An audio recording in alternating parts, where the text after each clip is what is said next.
Also hallo zusammen. Willkommen bei uns, unserem Hello from Paris. Welcome to the Mindful Kitchen, einer Serie, bei World Chef, gemeinsam mit 3 Experten, im Rahmen des Food Choices for Life Projekts entwickelt wurde. Unserer neuesten EU-Initiative in Partnerschaft mit ELFIQ und der Unitus University, Tusche in Italien. Im Juli werden wir einen Zyklus von 3 Webinaren anbieten, um gemeinsam zu erforschen, wie sich die Lebensmittelsysteme entwickeln, Kundenverhalten,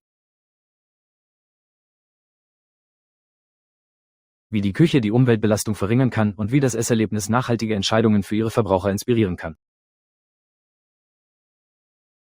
Heute, die erste Folge. Bin ich hier mit Dr. Enrico Porfiro und wir konzentrieren uns auf einen etwas theoretischeren Teil dieses Themas. Wie die Lebensmittelpolitik und wie Lebensmittelpolitik, Governance, Verbraucherverhalten und die Entscheidungen, die wir treffen, miteinander verbunden sind. Also ja. Das Verständnis dieses großen Ganzen hilft uns zu erkennen, dass Köche nicht nur Mahlzeiten zubereiten, sondern auch. Ihr helft dabei, ein gesünderes, nachhaltigeres Lebensmittelsystem zu gestalten. Also Enrico, hallo. Hallo. Nun, guten Morgen, guten Tag oder gute Nacht. Es kommt darauf an, von wo du dich verbindest und danke Kehle für die tolle Präsentation. Ich freue mich, Teil dieser Webinarreihe zu sein. Und werde gemeinsam mit einem Traumteam mit Shauna Halmer und Michelle Leonard versuchen, unseren Patienten zu diesem Thema zu informieren und ihnen auch weitere Informationen zu geben, um unser Wissen über nachhaltigere Lebensmittelsysteme zu teilen. Deshalb möchte ich auch meiner Seite danken, dass ich bei diesem Projekt mitgearbeitet habe, um uns gemeinsam mit Sean Leonard und Shauna Chalmers bei der Erstellung des Lehrplans zu helfen. Dass ich heute hier bin, um es mit dem Rest der Welt zu teilen. Weiß ich, nur ein paar Stunden vor offiziellem Start anfangen, wenn Sie mit dem Publikum teilen können, was Sie an einem Tag für dieses Webinar erwarten können. Ich weiß, dass du auch einen Überraschungsgast hast, also lasse ich dich ihn auch vorstellen. Okay, super. Deshalb ist es meine Verantwortung, das Eis dieses Webinars zu brechen. Ich werde also ein wenig über ein größeres Framework sprechen. Wir werden also versuchen, von einer globalen Ebene der Lebensmittelsystem-Governance zu übergehen, bis die lokale Skala sie in die Stadt bringt, in der ich es zu tun habe, befinde, nämlich Barcelona. Und wir werden heute auch den Besitzer so Spy Puntal haben. Also Spy Puntal, das ist die Fallstudie, die ich im letzten Teil der Präsentation vorstellen werde. Ende werden Sie zu uns für die Frage- und Antwortrunde stoßen. Also du, die Möglichkeit auch, Ihnen mehr Informationen über das Projekt selbst hinzuzufügen. Es ist also eine Freude, auch die Möglichkeit zu haben, von etwas zu wechseln, das sehr theoretisch wirkt, wie Politiken, zu etwas wirklich Praktischem. Mal sehen, wie es läuft. Ich bin sehr aufgeregt. Ich weiß, dass wir viel Mühe hineingesteckt haben. Daher ist es sehr schön zu sehen, wie sich all die Arbeit materialisieren wird. Ich schätze, jetzt sind wir bereit. Aber bevor ich dir das volle Rampenlicht gebe, Enrico, möchte ich nur ein paar Informationen mit unserem Publikum teilen. Natürlich nicht, um zu versuchen, diesmal näher als je zuvor an unser Publikum heranzukommen, als je zuvor.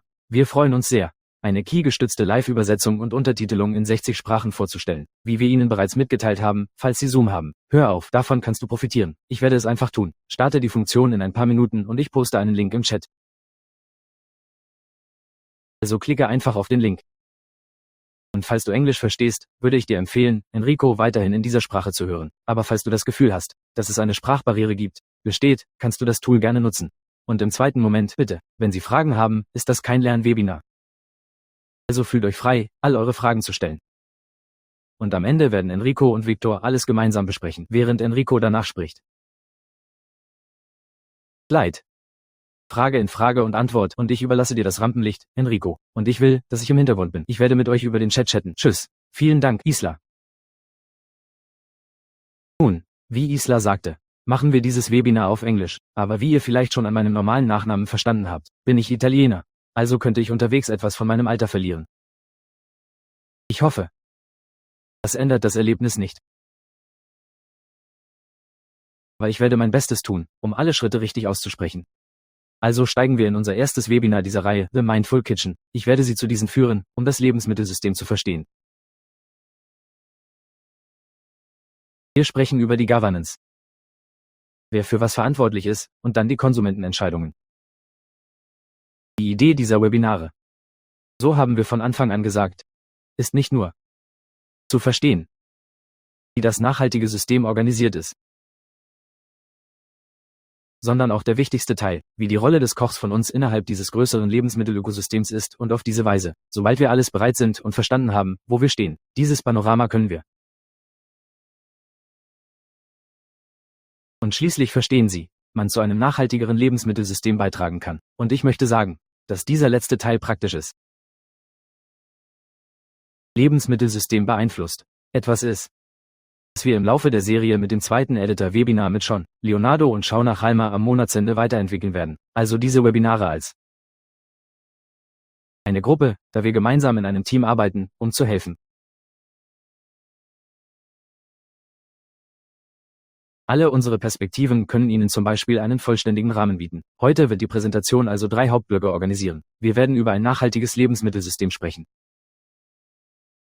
Was bedeutet es, für alle eine gemeinsame Grundlage zu schaffen, also der Ausgangspunkt für alle? Dann konzentrieren wir uns auf Akteure und Governance. Wie ich bereits erwähnt habe, beginnt man im globalen Maßstab und kommt in die Stadt Barcelona an und versucht zu verstehen, wie viele Menschen darüber sprechen, wessen System sie beeinflussen und wie sie sich gegenseitig beeinflussen. Und schließlich kommt Caspar an den Teil, der für die Gastronomie interessanter sein könnte. Wie ist das? Sei als Change-Agent betrachtet. Und in diesem Fall fügen wir auch den Gast als Isla-Spoiler am Anfang hinzu. Am Anfang werden wir die Besitzer von Spy Puntal, einem Restaurant hier in Barcelona, dazu hinzufügen. Deshalb werde ich die Fallstudien im letzten Teil der Präsentation vorstellen. Und dann werden Sie zu uns zur Frage- und Antwortrunde stoßen, alle Zweifel oder Neugier, die Sie haben, zu klären. Also steigen wir in den ersten Block ein. Springen. Block dauert etwa 12 Minuten, nur du musst es wissen. Fangen wir mit dem ersten Block an. Nachhaltig für das System. Was ist ein vollständiges System und was ist Nachhaltigkeit? Es mag redundant sein. Aber es ist wichtig für mich, mit der Definition von Nachhaltigkeit zu beginnen. Denn das ist ein so schickes Wort, das in den letzten 50 Jahren mehr oder weniger für alles verwendet wurde. Und in den letzten Jahren denke ich persönlich, dass es wegen seiner Übernutzung etwas von seiner Bedeutung verloren hat. Nachhaltigkeit ist die Idee von der Entwicklung, die erstmals in unserem gemeinsamen Feature-Bericht von 1987 erscheint. Und die Idee war, dass diese Typologie der Entwicklung der heutigen Generation gelehrt wurde, um die begrenzten Ressourcen, die wir haben, positiv zu nutzen und sicherzustellen, dass die nächste Generation Zugang zu denselben Ressourcen so gut wie möglich haben kann. Damit die Feinde gerne die Ressourcen schützen, also gerne die Ressourcen, um sie weiter zu nutzen, aber um sicherzustellen, dass die Nachtgeneration sie nutzen kann, für ihre Mitbewohner. Von der einen Seite haben wir also Nachhaltigkeit. Von der anderen Seite das Zwei-System-System. Wenn wir über das Lebensmittelsystem sprechen, sprachen wir über das ganze komplexe Netzwerk von Vektoren, Prozessen, Ressourcen und Infrastrukturen, die wir benötigen, um die Weltbevölkerung zu ernähren. Fang an, von der Farm bis zur Gabelung zu funken. Dieses Wasser wird in letzter Zeit so viele Jahre verwendet. Also, wenn wir beitreten. Diese 2 Wörter sind nachhaltiges Lebensmittelsystem. Was es wirklich ist, nachhaltiges Lebensmittelsystem. Es ist ein Lebensmittelsystem, das sicherstellt, dass jeder auf der Welt auf sichere und nährstoffintensive Weise Zugang zu Lebensmitteln hat, ohne die Ressourcen der Gegenwart zu kompromittieren, besonders wenn man an die nächsten Generationen denkt. Also, denkt. Sobald wir das gesagt haben, sind wir wohl alle mit nachhaltigem System vertraut, wenn wir über die Säulen des nachhaltigen Systems sprechen. Landwirtschaft hat Lebensmittelverschwendung reduziert, der lokale und saisonale Konsum hat vielleicht weniger mit der Verpackung zu tun. Die Verteilung sollte ethisch und bewusst erfolgen. Sein. Auf Ernährungsaufklärung erfolgen. Sein. Ich werde noch ein paar Worte zu dieser letzten Folie über bewusste Ernährungserziehung verwenden, denn wir sind im Bildungsprogramm und sind Teil dieses Bildungsprozesses. Aber ich denke, das ist der wichtigste Teil, wenn man sich auf eine nachhaltigere Weise bewegen möchte. Die Ausbildung zu strukturieren ist der Ausgangspunkt. Sensibilisierung und Bewusstsein sind zusammen mit allen anderen Säulen der Ausgangspunkt. Wenn wir darüber sprechen, was ein vollständiges System ist, wissen wir, dass traditionelle eine lineare Prozessweise sind, um über eine Produktion nachzudenken, betrachten, also eine Industrie, denn am Ende sprechen wir auch von Lebensmitteln, von Industrie. Wir haben also eine Produktion, wir haben Verarbeitung, wir haben Verteilung, Transformation, Konsum und Entsorgung. Wir als Köche sind mehr oder weniger im Bereich der Transformation. Verteilung, sagen wir, bevor wir unsere Speisen an unsere Gäste im Konsumbereich abgeben. Diese lineare Methode ist die alte Denkart. Industrielle Prozesse.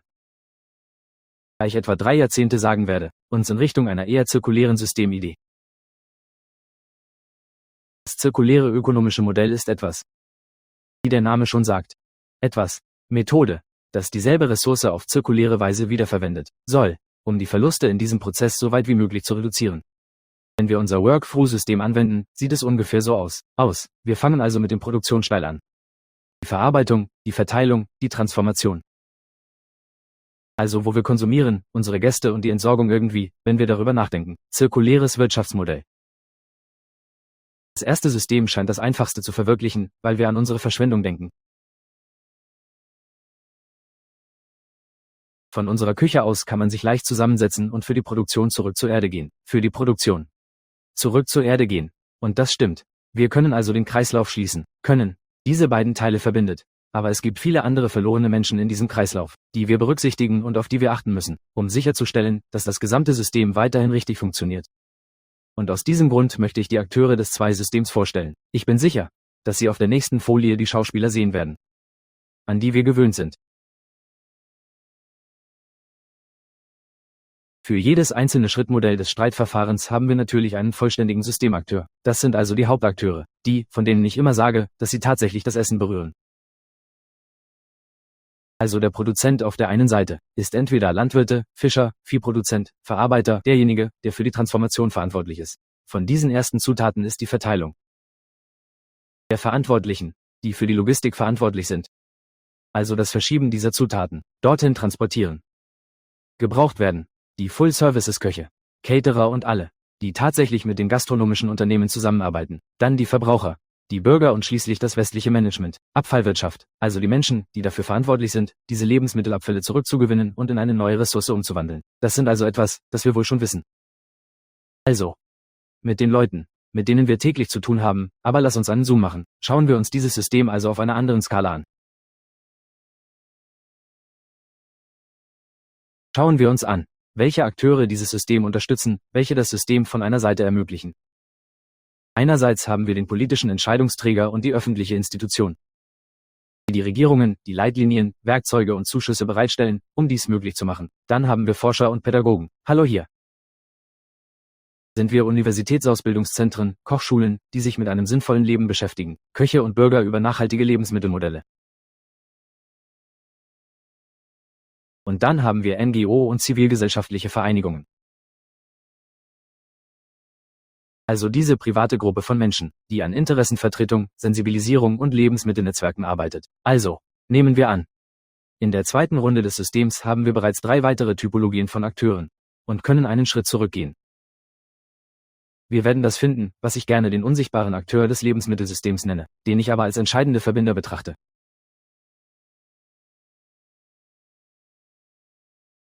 Zunächst einmal die lokalen Gemeinschaften, unsere Verbraucher, unsere Bürger, die Menschen, die tatsächlich von den beiden Systemen profitieren.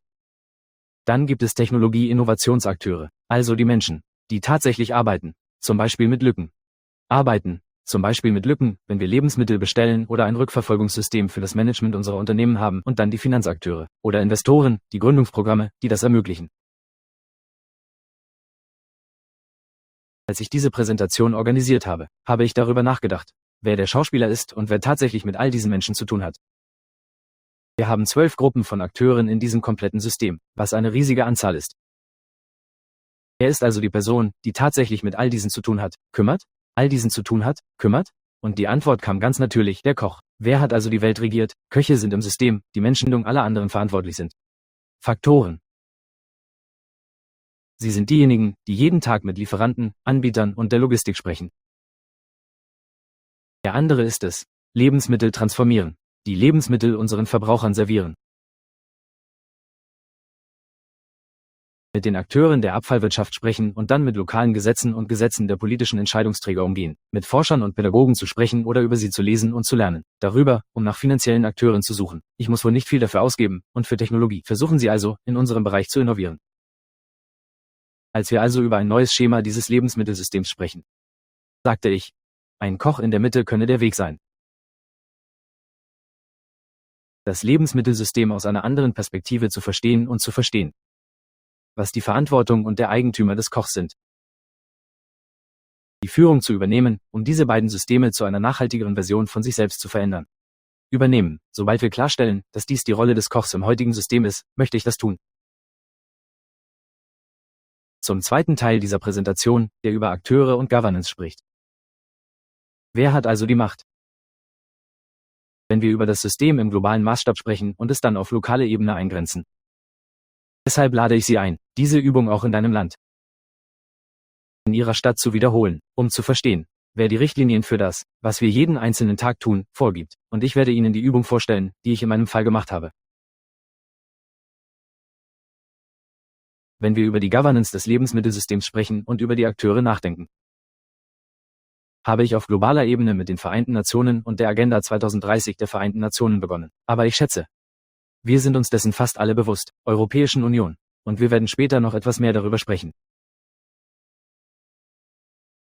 Und dann landeten wir in Barcelona.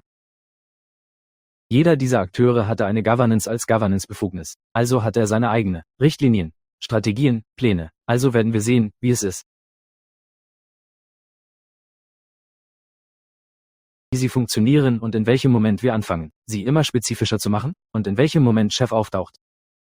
Deshalb ist es eine schöne Übung, die ich für diese Präsentation organisiere, und ich lade Sie wirklich ein, sie auf die gleiche Weise für den Ort zu wiederholen, an dem Sie sich befinden. An welche Türen Sie klopfen müssen. Damit an, wenn wir über die Vereinten Nationen sprechen. Ich glaube, wir sind es. Fast alle sind sich der Existenz von 17 Zielen für nachhaltige Entwicklung bewusst. Es gibt also diese Agenda 2030, die von den Vereinten Nationen gestartet wurde und die, zum Beispiel eine Absichtserklärung ist. Ich nenne es immer so.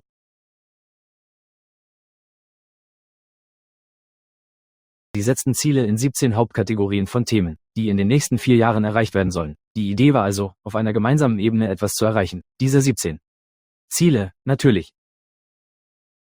dass jedes Land von einem anderen Ausgangspunkt ausgeht.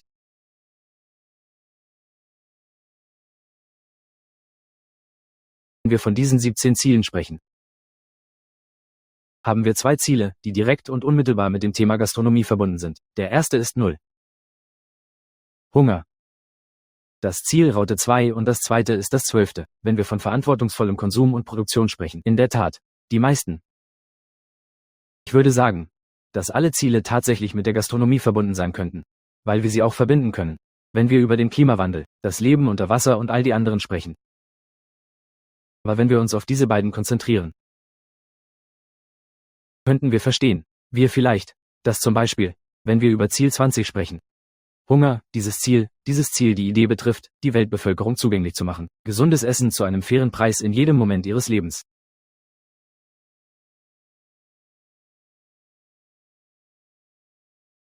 Während das 12 Eintel dafür verantwortlich ist, auf nachhaltigere Produktions- und Konsummodelle im System hinzuarbeiten. Ich versuche also, auf ein zirkuläres System hinzuarbeiten. Angenommen, wir haben ein globales Maßstab, das durch lokale, nationale und lokale Akteure umgesetzt werden könnte. In der Tat, diesen Schritt übergehen wir auf die Europäische Union-Skala, also bevor wir springen. In dem Land, in dem ich Spanien verlasse, ist die Europäische Union wie ein Übergang zwischen nationalem, internationalem und nationalem Maßstab. Wie wir wissen, handelt es sich um eine Ansammlung von 27 Mitgliedern mit anderen Partnern. Also hat die Europäische Union diese Strategie festgelegt, mit der wir sicher vertraut sind, nämlich die Farm-to-Fork-Strategie. Die Europäische Union hat diese Politik entwickelt, um die Transformation des Lebensmittelsystems Flussen und es gerechter, aus ökologischer Sicht gerechter, gesünder und verantwortungsvoller zu machen. Und wenn wir dieses Schema betrachten, sehen wir tatsächlich, dass die Idee des Kreislaufmodells wieder auftaucht, also von nachhaltiger Lebensmittelproduktion, Verarbeitung und Verteilung zum Konsum und Lebensmittelverlust und Abfallprävention. Also nicht nur Verlust, sondern auch die Verhinderung von Lebensmittelverschwendung. Und zusammen mit dieser Strategie werde ich auch kurz eine Plattform vorstellen,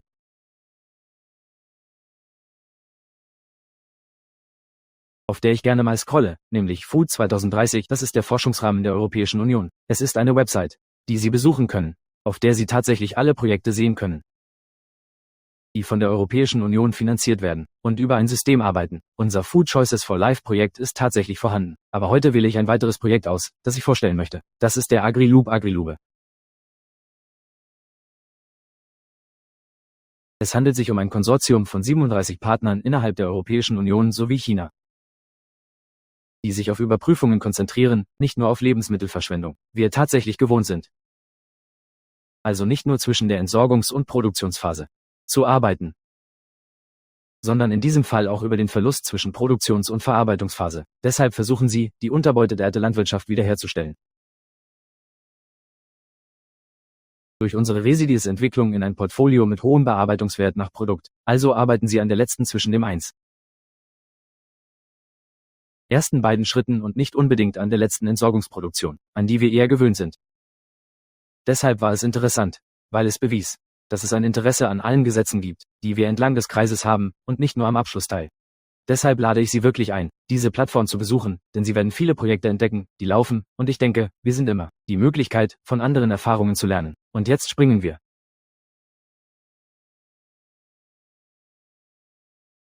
von der Europäischen Union bis zum spanischen Fall. Also auf nationaler Ebene gestaltet das spanische Ministerium für Landwirtschaft, Fischerei und Lebensmitteldesign, was wir Strategic National Alimentation nennen, nationale Ernährungsstrategie, nennen. Diese Ernährungsstrategie bietet ehrgeizige Leitlinien für das ganze Land, Herausforderungen angehen und versuchen kann, die Chancen im Gastronomiesektor im Allgemeinen zu nutzen. Was ich betonen möchte, ist, dass ich vieles davon hervorhebe. Strategien. Die von den vielen, die ich im letzten Jahr gelesen habe, ist dies eine der wenigen, die tatsächlich ein männlicher Koch im Körper ist. In diesem Fall sprechen sie in der Strategie über die Anerkennung des Kochs als öffentliche Persönlichkeit. Wenn wir über die Demokratisierung der Küche sprechen, die in den letzten 10 Jahren stattgefunden hat. Die nationale Strategie ist, tatsächlich Informationen über den Koch als Schauspieler zu liefern, was wie eine gute Anerkennung ist.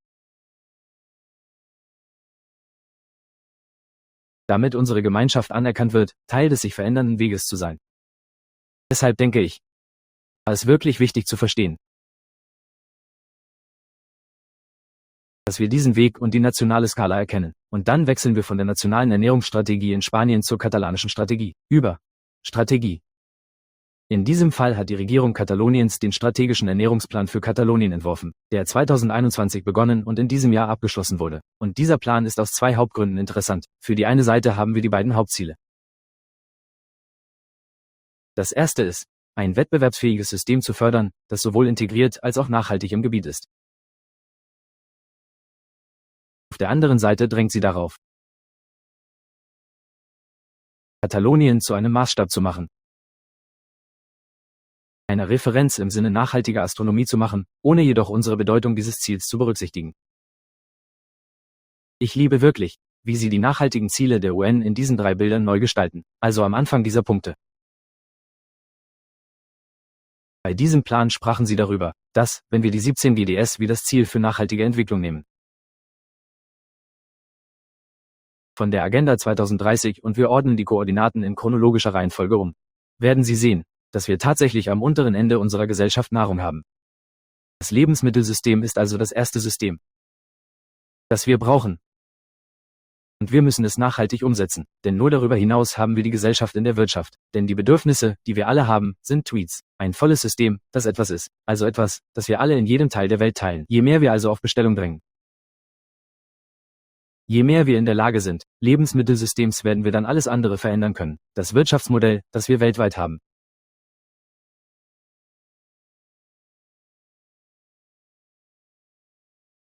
Vom katalanischen Maßstab kommen wir nun in einer Skala nach Barcelona. Barcelona entwickelte eine Strategie, die Barcelona Healthy and Sustainable Food Strategy 2030 genannt wird und eine ähnliche Struktur wie die Agenda 2030 der UN hat. In diesem Fall haben wir also eine niedrigere Anzahl, aber im Bereich der Zielsetzung, aber in diesem Fall sind die Ziele auch.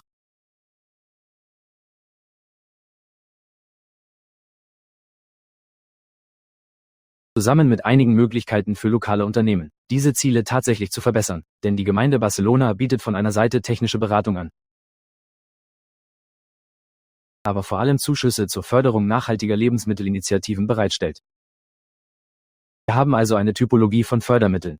Zuschüssen, die nachhaltige Lebensmittel fördern, aber auch die Entwicklung von Projekten fördern, die zum Beispiel den Kampf gegen die Klimakrise fördern. Und das Projekt, das ich heute für Sie ausgewählt habe, ist das Programm Gesündere und Nachhaltigere und Team in Barcelona. Warum ich das gewählt habe? Denn ich betone von Anfang an die Bedeutung von Hingabe. Deshalb war es wohl das aktuellste Projekt, das es Ihnen heute präsentiert hat. Dieses Projekt wurde durch den Ernährungsplan Barcelonas finanziert. Die Idee dieses Projekts ist also, zu fördern, gesündere Nutzung des Schulmenüs auf dem Kontinent der Schule.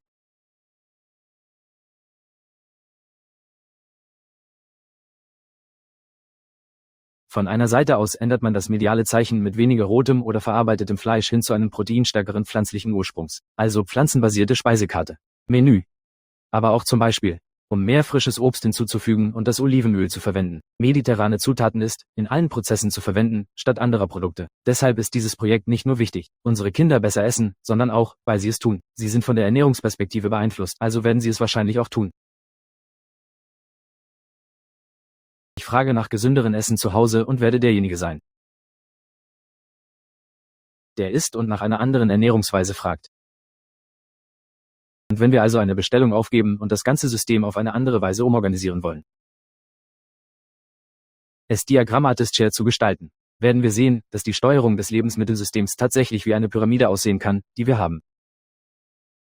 Eine Reihe von Akteuren, die mit der Governance in unterschiedlichem Umfang zusammenarbeiten. Im Fall von Barcelona haben wir also die Vereinten Nationen, die Europäische Union, Spanien, Katalonien und Barcelona. Ansonsten könnten sie einfacher oder komplizierter erscheinen, weil wir vielleicht noch mehr Akteure in diesem Bereich haben, sagen wir. Wir haben also 5 Akteure, die Top-Down-Strategien liefern, und dann haben Bürger und Zivilgesellschaft, die Nachhaltigkeit fordern. Das ist wieder der Kontaktpunkt dieses Kochs, also hier drin.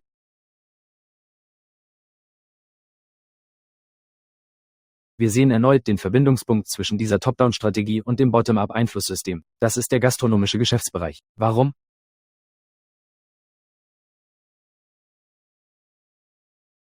Weil wir diejenigen sind, die das Bedürfnis der Menschen in Bezug auf die Wünsche des Marktes übersetzen könnten.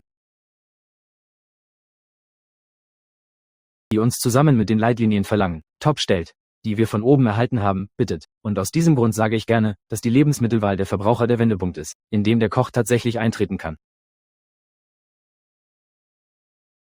Hier ist also der Ort, an dem wir tatsächlich schauspielern können, und wir haben eine Macht.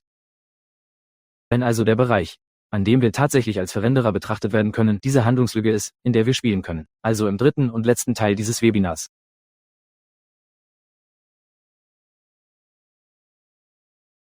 Ich möchte über das Konsumverhalten nachdenken und darüber, Chef, die Essenswahl beeinflussen kann.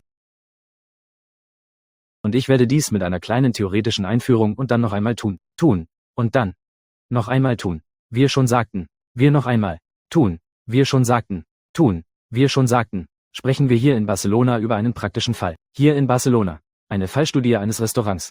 Um es konkreter zu machen und auch die Möglichkeit zu sehen, wie alles, was ich bisher gesagt habe, tatsächlich in etwas Reales übersetzt werden kann. Schauen wir uns also an, wie wir das Konsumverhalten beeinflussen können, indem wir es tun. Zuerst müssen wir verstehen, welche Elemente es sind. Verändern Sie die unbeeinflussten Essensentscheidungen unserer Konsumenten. Angenommen, dies ist eine multiple Fakultätsvariable. Wir haben viele Faktoren, die unsere Gäste beeinflussen, wenn sie sich entscheiden, was er essen möchte.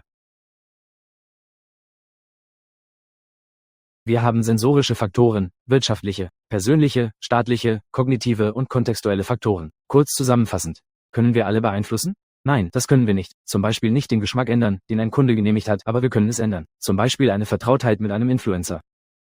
Zum Beispiel ist eine Vermutung, die mit einer bestimmten Typologie von Lebensmitteln nicht vertraut ist, wahrscheinlich weniger bereit, sie auszuprobieren. Aber wenn wir es sowohl statisch präsentieren, als auch auf eine andere oder kreative Weise präsentieren, arbeiten wir vielleicht an der Vertrautheit. Diese Gäste könnten es vielleicht interessanter finden, sie es ausprobieren, auch wenn es dieser Person nicht vertraut ist. Dasselbe gilt für die wirtschaftlichen Faktoren. Können wir den Preis eines Gerichts ändern? Wir haben eine kleine Bandbreite, aber können wir an dem wahrgenommenen Wert arbeiten? Ja. Mit der Präsentation, wieder mit der Rede, die uns gefallen hat. Beim Mediendesign können wir den wahrgenommenen Wert beeinflussen und interessanter machen. Also denke ich. Also, wir haben Räume. in denen wir in all diesen Faktoren handeln können. Aber der wichtigste Teil, mit dem wir leben können, ist die Tatsache, dass es eine große Kluft zwischen dem gibt, was die Verbraucher wirklich essen wollen, weil sie im Allgemeinen nachhaltig essen wollen. Wenn du die Gäste fragst, ob du dich nachhaltig ernähren möchtest, lautet die Antwort meist ja, aber dann wollen sie es nicht. Verhalte dich entsprechend. In dieser Lücke, die wir als starke absichtliche Verhaltenslücke bezeichnen, können wir tatsächlich eine Rolle als Koch spielen. Ist der Ort, an dem wir tatsächlich schauspielern können. Angenommen, ich bin in 2 Hauptkategorien von Action aufgewachsen. Wie wir Verbraucher stärken können. In unserem Jetzt gehen wir also auf eine Skala eines Unternehmens über. In unseren Unternehmen haben wir 2 Typen von Handlungen, die wir langfristig tun können. Die eine, größtenteils mit dem Geschäftsplan zusammenhängt, was einen stärkeren Einfluss auf das 2-System hat, aber etwas, das wir in Jahren sehen können. Und auf der anderen Seite die kurzfristige Maßnahme im Zusammenhang mit den täglichen Kochentscheidungen der Anbieter bis hin zu Lebensmittelverschwendung. Das Management und ich werden weniger Zeit mit dieser zweiten Kategorie verbringen, da sie Thema der nächsten beiden Webinare dieser Reihe sein wird. Aber lassen Sie uns langfristig handeln, also für die Beantwortung der 2%. Diese Typologie der Schauspieler. Habe ich beschlossen, Ihnen die Fallstudien des Spikes auf Dal Barcelona vorzustellen, einem gastronomischen Geschäft mit 3 Säulen, wie der Name selbst. Puntal bedeutet auf Katalanisch Säulen. Bedeutet es, dass Säulen eine sind, die die Bauseite nutzen, und wir werden später sehen. Wow, warum? Dieses Unternehmen organisiert also 3 Hauptbereiche. Wir nennen es Tapas Bar. Wir haben ein Fine Dining Restaurant, das Taula heißt, bedeutet in katalanischer Tabelle, weil großer Tisch in der Mitte des Raumes, der zwischen den verschiedenen Konsumenten geteilt wird. Und dann ruft man Mutter an, was ein traditionellerer Lebensmittelladen ist. Sie organisieren also 3 Säulengeschäfte, die tatsächlich dasselbe Gebäude bedienen, sodass man 3 Zugangstüren oder 3 verschiedene Zugänge hat. Sie teilen sich denselben Raum. Deshalb entwerfen sie diese Methode, weil sie Nahrungsmittelressourcen, Personalressourcen und Spezialressourcen strategisch nutzen wollen. Ausgehend vom letzten Punkt ist die besondere Organisation klar, weil sie der entscheidende Punkt ist. Da die Küche geteilt wird, also ist die Küche und die Lagerung für die Baumbetriebe gleich, und so verlaufen sie alle um denselben Kern. Dann die strategische Nutzung der Nahrungsmittelressourcen. Was bedeutet das? Dass wir 3 verschiedene Typologien von Unternehmen mit 3 unterschiedlichen Öffnungszeiten und 3 unterschiedlichen Typologien der Verbraucher haben, sodass die Lebensmittel morgens nicht in der Goldmatte verkauft werden, und wenn wir an Brot denken, später, um ein Sandwich in der Tapas Bar zu machen oder beim feinen Abendessen verwendet werden. Das Brot am Ende des Tages kann also zählen. Es gibt 3 Gelegenheiten zum Herauskommen. Und es ist am Ende des Tages eher bereit, nicht da zu sein und so keine Lebensmittelverschwendung zu haben.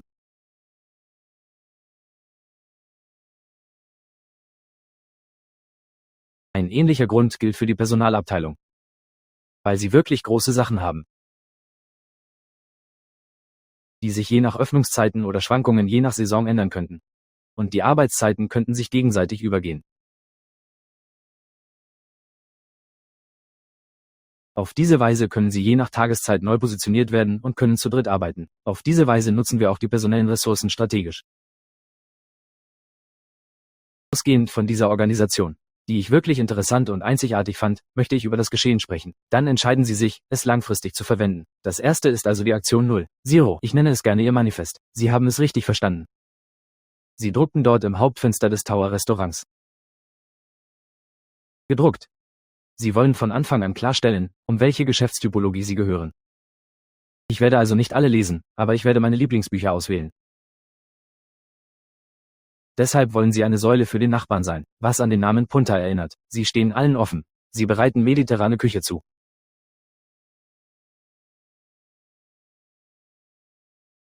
Produkt und wahrscheinlich mein Lieblingsprodukt, die jeden Tag weniger und nachhaltiger werden wollen. Warum ich dieses Buch wirklich mag, ist, weil Nachhaltigkeit so eine schicke Welt ist, wie ich am Anfang sagte. Etwas ist, dass wir immer versuchen, zu 100% nachhaltig zu sein. Aber können wir zu 100% nachhaltig sein? Und die Antwort ist nein. Es gibt viele Theorien, die darüber sprechen, daher ist es realistischer, darüber zu sprechen. Jeden Tag weniger nachhaltig. Dafür, dass es weniger nachhaltig ist. Wir müssen kreativ sein. Also setzen Sie Ihre Grenzen. Um kreativ zu sein, nutzen Sie lokale Produkte und Netzwerke mit lokalen Produzenten. Und Sie glauben wirklich, dass Gastgewerbe ein Raum für Transformation sein kann. Und wir schließen das Webinar in wenigen Minuten mit einer Reflexion über die Rolle der Gastgewerbe im Lebensmittelsystem ab. Schauen wir uns also 7 ausgewählte Aktionen an und gehen sie durch, um vielleicht Inspiration für die Aktion Raute 1 Ihres Unternehmens zu bekommen. Es bei Pumptal.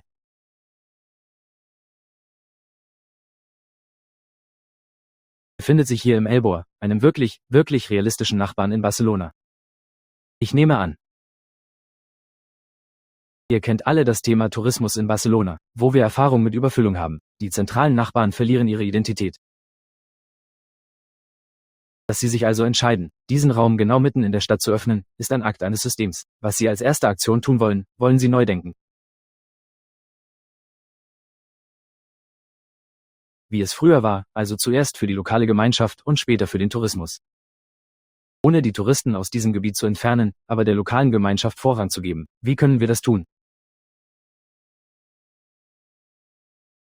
Zum Beispiel ist das Hauptmenü zuerst groß gedruckt auf Katalanisch. Gedruckt, dann gibt es natürlich die Übersetzung auf Englisch und Spanisch. Aber wenn wir es zuerst auf Katalanisch haben, sind die Menschen und die Einheimischen vielleicht eher bereit, dort einzutreten als in einer internationalen Zweigstelle. Das finden wir überall in Barcelona, wo selbst der Kellner und die Kellnerin nur Englisch mit ihnen sprechen. So bauen wir ein weiteres Mal stärkere lokale Verbrauchernetzwerke auf. Das heißt nicht, dass sie nicht für Touristen offen sind, aber die Priorität gilt auch der lokalen Gemeinschaft. Die erste Maßnahme ist also, ein solides lokales Netzwerk aufzubauen. Aktion 2.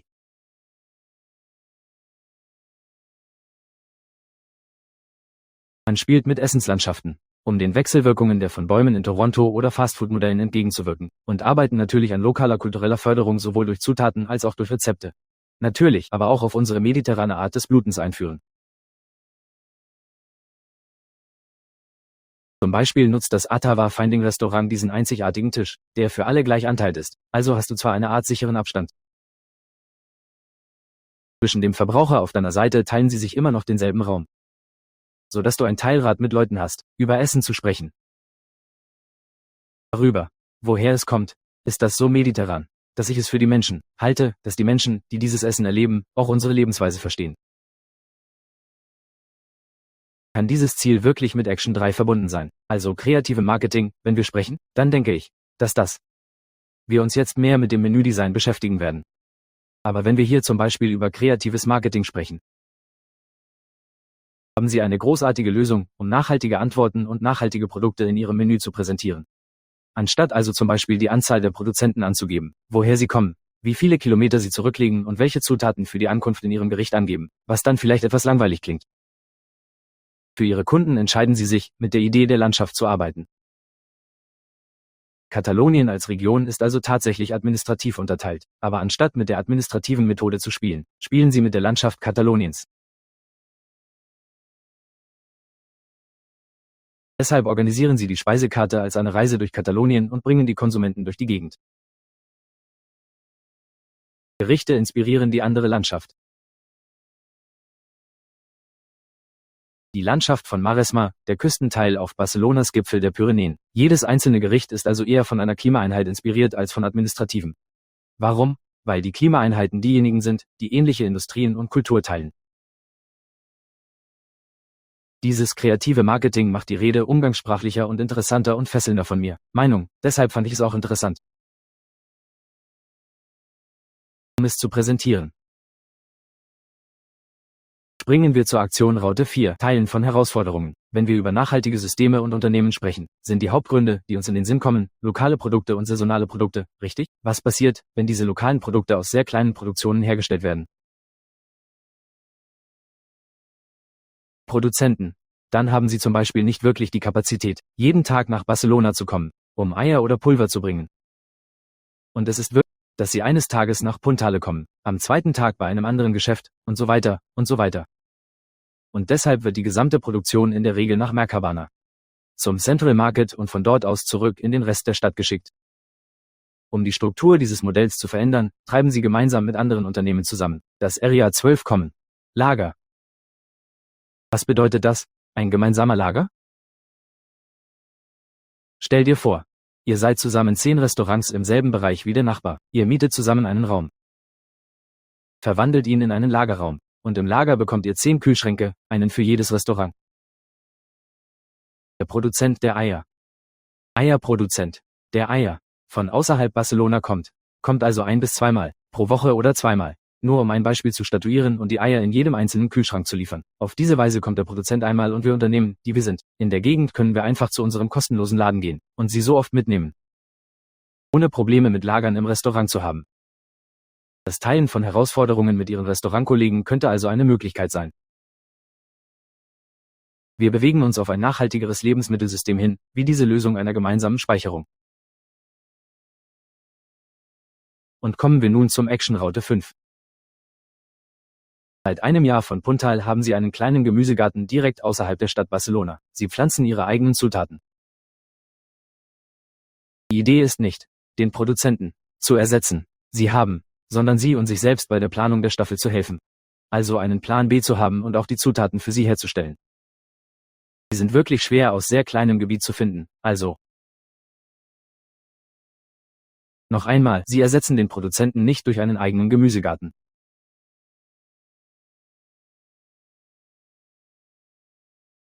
Sie implementieren und entwickeln einfachere Lösungen für den Fall, in denen Sie keinen Zugriff auf bestimmte Zutaten haben. Und kommen wir zu den letzten beiden Aktionen, die ich immer als die politischste betrachte. Also sind Sie zunächst wichtige Mitglieder der Slow Food Bewegungsvereinigung in Barcelona. Sie gelten als unsere Referenzen und ich glaube nicht, dass ich erklären muss, was das Slow Food ist. Aber Sie folgten der Philosophie, dass Essen eine politische Wahl ist. Also haben die Zutaten. Sie also zubereiten, wann und wie sie kochen, beeinflussen das Lebensmittelsystem. Deshalb müssen wir uns dessen von Anfang an bewusst sein. Und dann die Action-Raute 7 ist die Tatsache, dass sie ständig mit der nächsten Generation zusammenarbeiten. Sie organisieren also Bildungsaktivitäten. In diesem Fall sind das meine Schüler vom Barcelona Culinary Hub. Von der Gastronomieschule hier in Barcelona. Und Glittermark. Sie öffnen dieses Jahr zum 3. Mal die Tür des Restaurants, um zu organisieren. Nur den Besuch der Bar selbst oder des Restaurants zu organisieren, sondern auch um Ihnen all die Herausforderungen zu zeigen, denen Sie jedes Mal begegnen. Sie denken an Ihr Geschäft. Und so bin ich zum Beispiel hier, dass Sie zum Beispiel einen lokalen Geschmack aus lokalem Essen gemacht haben. Aber auch eine wirklich schöne Dynamik organisiert haben. Damit die Schüler nach Hause gehen und darüber nachdenken, woher die Zutaten stammen. Deshalb denke ich, dass auf das zurückzukommen, eine der Hauptsäulen ist. Zurückzukommen. Was ich am Anfang gesagt habe, Bildung ist eine der Hauptsäulen, wenn wir zu einer nachhaltigeren Typologie des Lebensmittelsystems übergehen wollen. Und maximal kürzer, nur um sie zu erwähnen. Sie reflektieren immer die Verwendung saisonaler lokaler Produkte, was sich auf ihrer Speisekarte widerspiegelt. Sie versuchen immer, die Zutaten so gut wie möglich zu verwerten. Ich würde sagen, ohne Zero-Waste-Logik. Weil es fast unmöglich ist, aber Low-Waste-Logik, um realistischer zu sein. Und dann haben Sie eine Küchenphilosophie, die darauf basiert, dass Ihr Rezept nicht festgelegt ist. Sie können je nach den leicht gefundenen Zutaten angepasst werden. Es ist also eine Herausforderung. Ja, aber es ist der kreative Teil, der da reinkommt. Die Verantwortlichen der Küche könnten also die Zutaten nach dem nehmen, was jeden Tag eintritt, und transformieren und passen das Medio an. Vielleicht nicht täglich, sondern wöchentlich. An. Es ist zwar herausfordernd, aber es ist der einzige Weg.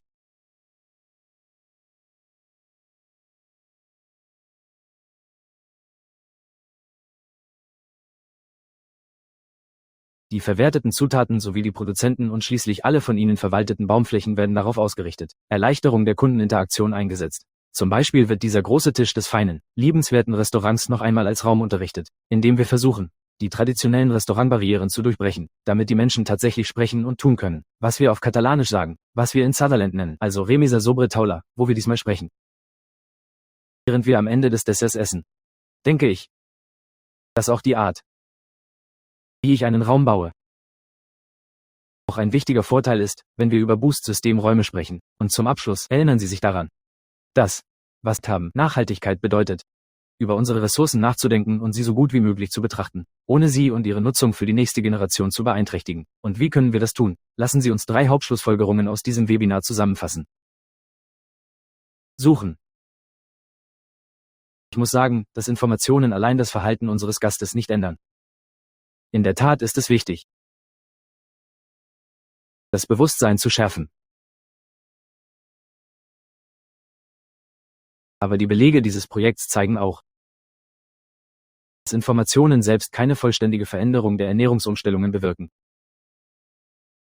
Aber die Kombination verschiedener Interventionstypen wie Bildung, praktische Erfahrung und Ernährungsumgebungen wie Spip und Tal kann Nachhaltigkeit ermöglichen. Eine einfachere Wahl. Zweitens. Dass Köche der Schlüsselakteur für die Veränderung sind. Restaurants oder jede Art von gastronomischer Branche sind ein starker Bereich.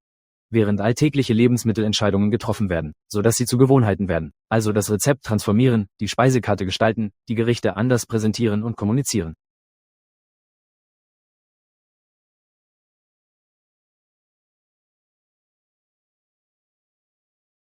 Niedrigere Verbraucher können auf andere Weise ihre Entscheidung beeinflussen und unterstützen daher diesen Übergang zu einem nachhaltigeren Budget und schließlich funktioniert Nachhaltigkeit am besten, wenn sie mit den Werten der Verbraucher lebt. Was bedeutet es? Dass sowohl Verbraucher als auch Köche eine wirklich große Akzeptanz einer Strategie zeigen, die auf Nachhaltigkeit basiert und den Geschmack bezieht. Wir müssen also auf diesem gemeinsamen Wert aufbauen, auf einem Weg. Auf dem Weg zu einem nachhaltigeren Durchgangssystem. Und ich möchte Sie mit dem letzten Satz abschließen. Zurück. Abschließen könnte heute unser Denkanstoß sein, der sich auf die Definition des nachhaltigen und nachhaltigen Lebensmittelsystems bezieht. Wir werden dieses nachhaltige Lebensmittelsystem also nicht nur durch Information oder nur durch Verbraucher und Koch erreichen können, aber wir müssen Lebensmittelumgebungen schaffen, in denen Nachhaltigkeit und die nachhaltigste Wahl sind. Es ist nicht nur das Einzige, die möglich sein sollte, sondern auch die einfachste, attraktivste und am besten geeignete Wahl für unseren Verbraucher. So stellen wir sicher, dass sie ein neues Bedürfnis und neues Wissen mit nach Hause bringen und nachhaltig essen, wodurch die zuvor leicht erwähnte Lücke gefüllt wird.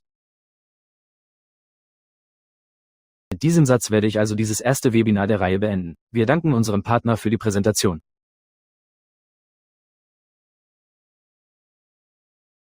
Wir werden Sie alle Kontakte teilen und vielen Dank dafür, dass Sie hier sind und Ihnen in dieser Präsentation zugehört haben. In dieser Präsentation war ich etwas länger als erwartet, aber dann wollte ich viele Informationen mit Ihnen teilen. Und deshalb nochmals vielen Dank, dass ich heute in diesem Webinar hier sein darf. Danke, meine Komplizen, Shona Telmer und Sean Lehner, die die nächsten beiden Webinare leiten werden.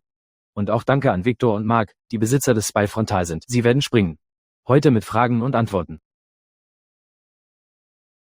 Deshalb lade ich dich wirklich ein, wenn du Fragen hast, dass du sie gerne stellen kannst. Vielen Dank, dass Sie der Präsentation zugehört haben. Vielen Dank, Enrico, für diese wunderschöne Präsentation. Ich sehe aus dem Chat, dass es viel Feedback gibt, Rückmeldungen gibt, dass man sich bedankt für diesen großartigen Inhalt bedankt. Also ja, jetzt ist der richtige Moment. Wenn alle Fragen an Enrico, an Victor haben, bitte. Ich habe bereits ein paar Fragen ausgewählt, die hier sind. Im Grunde lautet also eine Frage, darf ich fragen? Während das Diagramm die Köche in den Mittelpunkt stellt, und ich anerkenne, dass sich das auf das Catering-System konzentriert, worum geht's? Zonen. Wie viel Prozent des Essens kontrollieren Köche eigentlich? Mit welchen Verbrauchern? Gegessen bei Ihnen zu Hause? Okay. Ich sage, es hängt vom Land ab. Es gibt also Länder, in denen die Gewohnheiten, draußen zu essen, höher sind als das Essen zu Hause. Es gibt also zwei verschiedene. Ich muss sagen, dass es sich zuerst geändert hat. Ja, für jedes Land.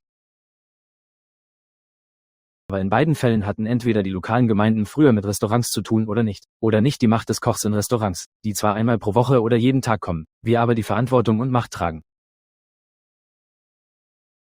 Um einen Eindruck davon zu machen. Also, obwohl wir also nur ein einmaliges Leben hatten, um die Veränderung vorzunehmen, können wir mit einer Leine wechseln, etwas ändern oder zumindest einen Verbraucher dazu bringen, darüber nachzudenken. Also könnte diese Person dann nach Hause gehen und versuchen, eine ähnliche Art des Essens zu Hause nachzuahmen. Nehmen wir an, Restaurant und Koch könnten als Übergangsphase konzipiert werden, um diese als neue Gewohnheit für unseren Gast zu machen. Ja, und ich denke, schätze, für dieses Thema ist das sehr interessant, denn die dritte Folge wird am 20. Juli am 28. Juli stattfinden, am 28. wird der Gast gegenüberstehen. In diesem Webinar, werde ich speziell erklären, wie wir den Gast aufklären können, wann sie ihn haben. Ja, an deinem Platz. Also habe ich noch eine Frage. Als Köche konzentrieren wir uns oft auf das Essen auf dem Teller. Wenn du einen Bereich außerhalb der Küche wählen müsstest, in dem die Köche das Beste haben können. Positiver Effekt. Menschen, der Planet oder die lokale Wirtschaft. Was wäre es und warum? Menschen. Der Planet oder die lokale Wirtschaft. Ich denke, In unserer Rolle als Koch arbeiten wir vielleicht immer auf lokalem Niveau. Es ist eine schwierige Sache, die unsere Entscheidungen im individuellen Maßstab beeinflussen könnten, wie ein globaler Aspekt. Aber wenn wir auf lokaler Ebene arbeiten, zum Beispiel als Spionagetelefon, arbeitet Natalie mit der Slow-Food-Bewegung zusammen, also als Einzelunternehmen zu arbeiten und dann Netzwerke mit anderen lokalen Unternehmen aufzubauen. Sieh das. Der Sprung von lokal zu global ist also wirklich schwer. Aber wir mögen auch, dass es Schritt für Schritt funktioniert. Das könnte die Antwort sein.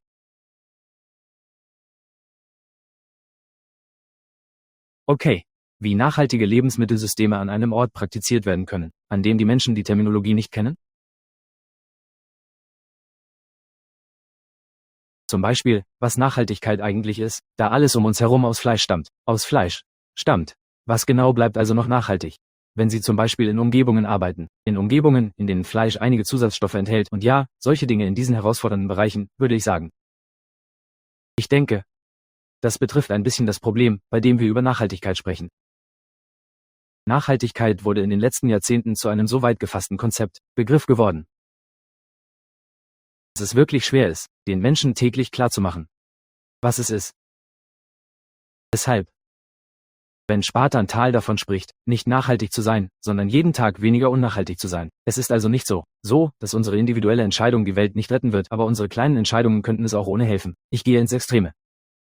Ohne eine einzige. Ich setze mich wirklich dafür ein, das Essen von rotem Fleisch nicht komplett zu vermeiden, Fleisch zu verzichten. Aber wenn du rotes Fleisch essen willst, dann ist das, was du selbst willst. Der Gegend stammt. Weißt, dass es aus einer Region kommt, in der der lokale Produzent sich tatsächlich um die Tiere kümmert, pflegt, damit er diese Gewohnheiten nicht auseinanderlässt. Das wird die Welt verändern. Aber sei dir bewusst, was wir essen, ist der wichtigste Teil. Auf das rote Fleisch, auf das Gemüse, auf alles, was wir essen, angewendet wird. Also denke ich, so macht man das. Die Menschen wissen, was Nachhaltigkeit ist, es zeigt ihnen. Wie kann man ein nachhaltiges Leben genießen? Dass sie dieses Gericht beweisen, dass ein Gericht aus lokalen Produkten auf nachhaltige Weise zubereitet wird. Und ich denke, wenn sie klug genug sind, werden sie den Geschmackswechsel und das Gefühl, das sie in ihrem Körper haben, bemerken. Im Vergleich zu Fast Food zum Beispiel koche ich, es meiner Meinung nach am besten, für sie zu kochen. Ja, Viktor, fühl dich frei, jedes Mal einzuschalten, falls du noch etwas zu den Fragen hast. Sie sind also herzlich willkommen. Tatsächlich sehe ich, dass Mark verbunden ist, nicht Viktor, sondern Mark Connector, die beiden Besitzer. Ja.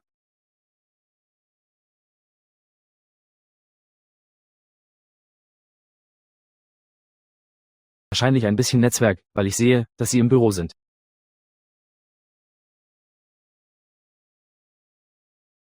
Okay. Also obwohl er wahrscheinlich wieder Kontakt aufnimmt, habe ich eine weitere Frage als Anschlussfrage zu der Verbraucherfrage, die wir zuvor beantwortet haben. Könnten Köche Kochbücher entwickeln?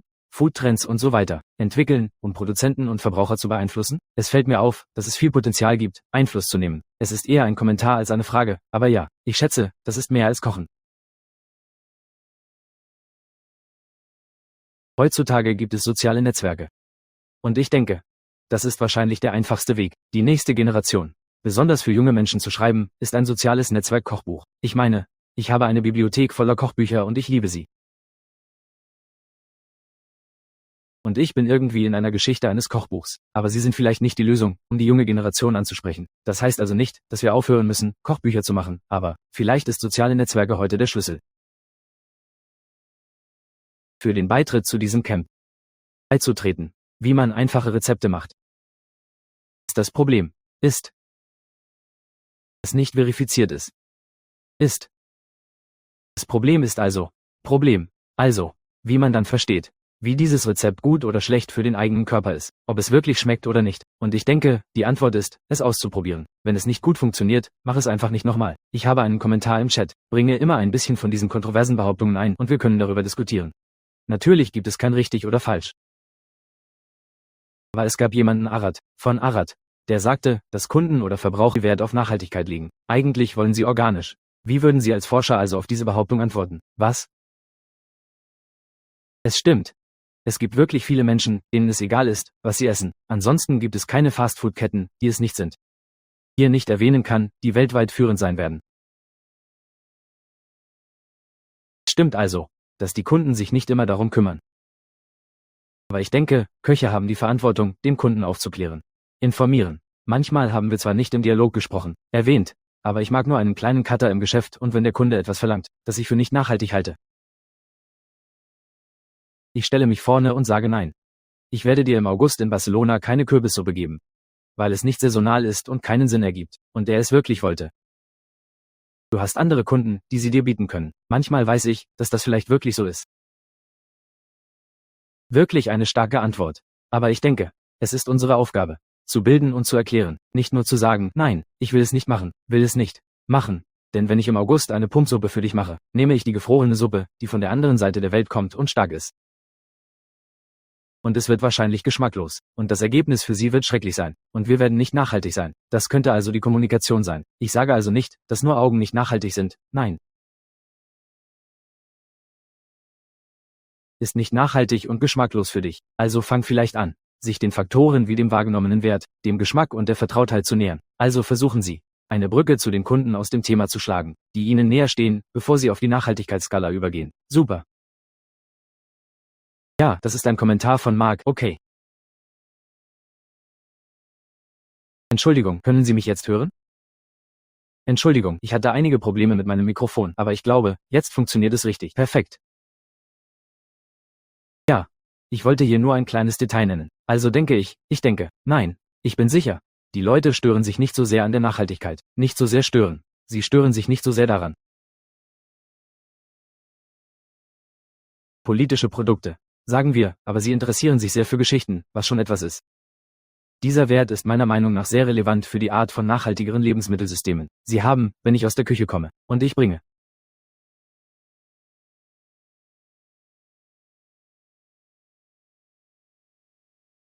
Zum Beispiel bringe ich jetzt im Sommer verschiedene Tomatensorten mit, die alt und nicht kommerziell sind und wie diese in den letzten Jahren von Landwirten hier in Katalonien geborgen wurden. Wenn ich das den Leuten am Tisch erzähle, bin ich mir zu 100% sicher, dass es sich für sie besser anfühlt. Weißt du, für sie schmeckt es besser. Sie sind also vielleicht nicht sehr an Nachhaltigkeit interessiert, aber sie interessieren sich für die Erzählungen, dass etwas lokal ist. Etwas mit Bier, Kleidung wie Lebensgeschichten über Menschen, die sich mit Essen beschäftigen. Ich denke, das ist etwas, das viel Wert und auch viel Kraft hat, um Kunden in diese Nachhaltigkeitsinitiative einzubinden, sagen wir mal. Okay.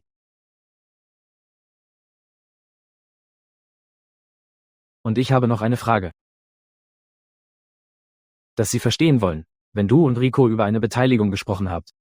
Sich zu engagieren. Fragen Sie, ob man politisch engagiert sein muss, Beispiel für den Stadtrat kandidieren, oder kann man dann die Regierungsführung beeinflussen, oder? Wenn ich sage, wenn ich von Politik sage, ich politische Entscheidung, dann ist das eine politische Wahl. Ist das ein Satz, den ich gerne mit meinen Schülern verwende. Das heißt nicht, dass wir zur Wiederwahl kandidieren müssen. Es bedeutet, dass Politik das Alltägliche ist, das Gemeinsame. Ja, Gewohnheit. Wenn wir also eine Zutat oder welchen Produzenten entscheiden, treffen wir eine politische Entscheidung, die das Lebensmittelsystem beeinflussen wird. Es ist also nicht so, dass wir immer von Parteien, Wahlen und allem Möglichen abweichen müssen. Die Zutaten, die wir derzeit kochen und essen, haben in unserem Restaurant bereits Auswirkungen auf die Richtlinien, weil wir dieselben Zutaten für denselben Produzenten suchen. Die Produzenten Mayas haben die Gemeinde, die einen gemeinsamen Lagerraum hat, an dem die Lebensmittel gelagert werden, damit wir die Politik beeinflussen können. Framework ohne Running vor. Für politische Anspannung, sagen wir.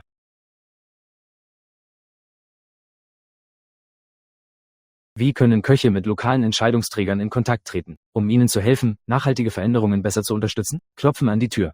Ich meine, ich tue es nicht. Ich kann über Barcelona sprechen.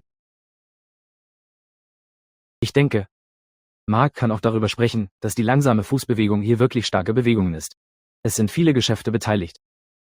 Und zum Beispiel weiß ich, dass sie mit der Stadtverwaltung Barcelona sprachen, haben, zu ihrem Büro gegangen sind und zum Beispiel darum gebeten haben, die Restaurants mit Zero Waste zu bitten, dass die Restaurants mit unserem Zero Waste keine Steuern mehr für den Abfall zahlen, weil es sich um eine App Store-Situation in Barcelona handelt, wo es nur wenige Restaurants gibt, der noch dazu dient, Zahlung der kommunalen Abfall steht. Und es ist so, gereicht wird, bezahlen. Und das ergibt irgendwie Sinn, wenn du dich als Gemeinde anstreben solltest, solltest du mich als Geschäftsinhaber dazu drängen. Zero Wave, also anstatt Schmerz zu verursachen, eine Gebühr oder eine Methode, die ich nicht produziere?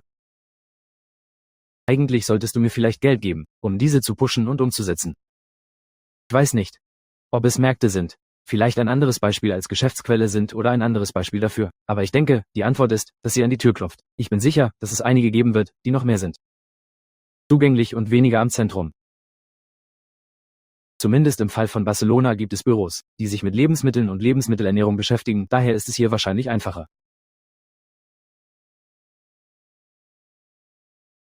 Ich würde sagen, dass der beste Weg, von Politikern gehört zu werden, von öffentlichen Verwaltungen ist, gemeinsam zu sein. Denn vielleicht reicht es nicht aus, nur der Chef allein zu sein und mit den Gemeinden zu sprechen. Also, an meinem ersten Tag, sagen wir, wäre meine erste Idee, zu organisieren. Zum Beispiel nehmen wir von unserer Seite aus an der Nachbarschaftsvereinigung teil. Wir sind im Verband der Restaurants des Viertels Slow Food Catalonia und Slow Food Barcelona beteiligt. Wir nehmen auch an diesem Raum teil, der ebenfalls von Landwirten bewohnt wird. Also wäre es großartig, sich mit den Streitkräften zu verbinden, mit anderen. Das ist der beste Weg, gehört zu werden, weil man so etwas wie eine Macht von Jungs bekommt. Sagen wir, sie ist nicht erreichbar, wenn man allein ist. Also mit anderen zu organisieren. Das wäre eine großartige Möglichkeit. Sogar hier. Wissen Sie, es in diesem Webinar etwa 100 und nur wenige Leute, die uns für diese Themen interessieren. Es ist ein großartiger Ausgangspunkt, um eine Gemeinschaft zu schaffen und zu organisieren.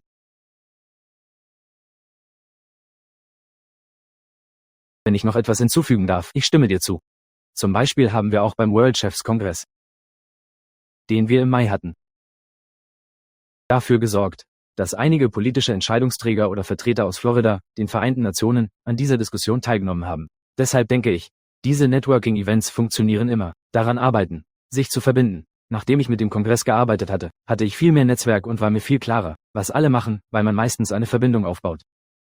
Mit Menschen virtuell, aber du hast nicht die Möglichkeit, darüber zu diskutieren. In der Tat, also auf jeden Fall, wie ich sagen würde, Networking-Events mit den immer abgehaltenen Veranstaltungen. Wir sind ein bisschen über der Zeit. Ich sehe viele Fragen dazu. Ich habe eine Frage zur Lebensmittelverschwendung. Die gute Nachricht ist, dass wir am 21. ein Thema haben werden. Die zweite Staffel, die zweite Folge, wird sich dem Lebensmittelabfall und den Küchenabläufen widmen. Heute mit Enrico haben wir mehr den theoretischen Teil gemacht und gehen jetzt mehr auf die praktische Seite ein. Also in demselben Link, dem Sie heute am 21. und 28. beigetreten sind, können Sie beitreten. Schon wieder das. Ich denke, an diesem Punkt müssen wir es abschließen. Ich sehe, viele von euch machen sich Sorgen, ob Sie ein Zertifikat bekommen und wenn Sie die Aufnahme bekommen, wird alles an Ihre E-Mail-Adresse gesendet, die ihr registriert habt. Ich habe in den Chat eingegeben, Enricos LinkedIn eingefügt. Falls du mit ihm und Marc netzwerken möchtest, falls du dein LinkedIn teilen möchtest, gib einfach deinen Namen dort ein und die Köche können sich verbinden. Und ja, ich möchte es abschließen. Wenn du noch ein paar letzte Worte von meiner Seite hast, möchte ich euch beiden sehr danken. Wir hatten etwa 170 Leute, die heute bei uns in Zoom sind, und wir werden die Aufnahme danach allen im World Chefs Network zur Verfügung stellen. Also vielen Dank. Vielen Dank für eure Zeit und alle zusammen. Ich schätze, es gibt noch viele andere Fragen, die ich hier vielleicht habe. Ja, okay. Ist Ethan für heute. Wir bleiben wieder über soziale Kanäle in Kontakt. Verbinden Sie sich mit Enrico, verbinden Sie sich mit mir, verbinden Sie sich mit Marc und wir sehen uns. Später am 21. werden wir hier mit Sean Lohnert sein, und das sehe ich. Tschüss.